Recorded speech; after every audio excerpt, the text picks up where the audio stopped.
आप सभी को सेवा सेवा सेवा जोहार। साथियों आज हम बात करने वाले हैं कमलेश डोडारे जी के बारे में, उनके जीवन के बारे में।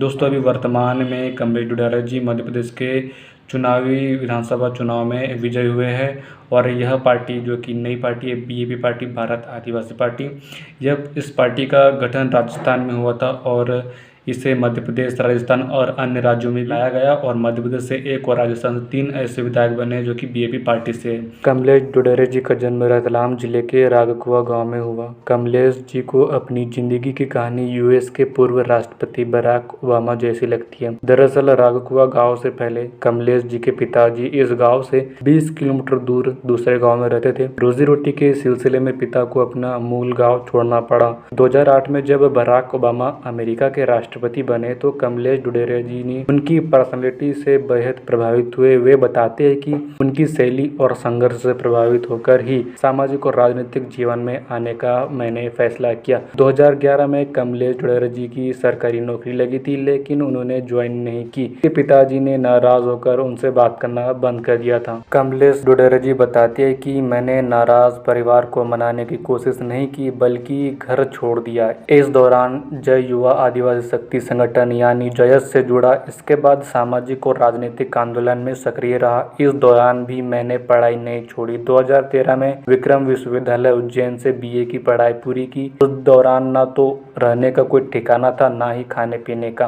बंदोबस्त। कई बार तो ऐसे हालात बने कि मुझे मांगकर खाना पड़ा। इसकी वजह से परिवार पर समाज का दबाव भी बढ़ने लगा। सामाजिक आंदोलन की वजह से 2015 में परिवार की नाराजगी दूर हो गई। 2016 में एक बार फिर सरकारी नौकरी छोड़ी। कमलेश डोडारे जी बताते हैं कि 2016 में उनका चयन भोपाल नगर निगम में राजस्व निरीक्षक पद पर हुआ था। परिवार वाले बेहद खुश थे, लेकिन उन्होंने नौकरी ज्वाइन नहीं की। इससे परिवार फिर नाराज हो गया। हालांकि इस बार मेरे घर छोड़ने की नौबत नहीं आई। मैंने 2008 से तय कर लिया था कि राजनीति ही करूंगा।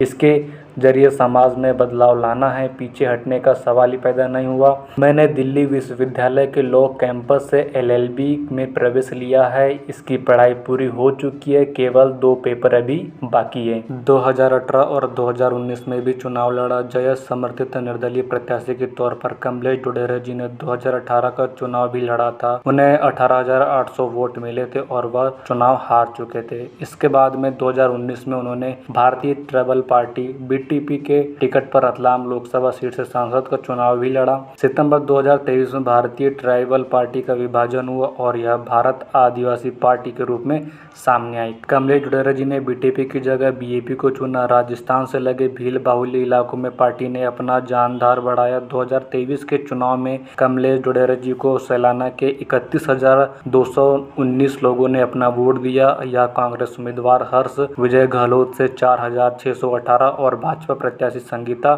चरेल से 29,635 वोट से ज्यादा रहा। कमलेश डोडारे जी पर दुष्कर्म का केस नामांकन से एक सप्ताह पहले जेल से छूटे थे। कमलेश डोडारे जी के खिलाफ 2022 में रतलाम के महिला थाने में एक लड़की ने दुष्कर्म का केस दर्ज कराया था। उन्हें जेल भी जाना पड़ा था। कमलेश डोडारे जी ने बताया कि जिस लड़की से उनकी सगाई तय थी उसका परिवार कांग्रेस से जुड़ा है। नामांकन के दाखिल करने से 8 दिन पहले कोर्ट से उन्हें जमानत मिली और आज वर्तमान में वह विधायक बन चुके हैं। सेवा सेवा सेवा जोहार साथियों, फिर मिलते हैं आपको एक और नए वीडियो में।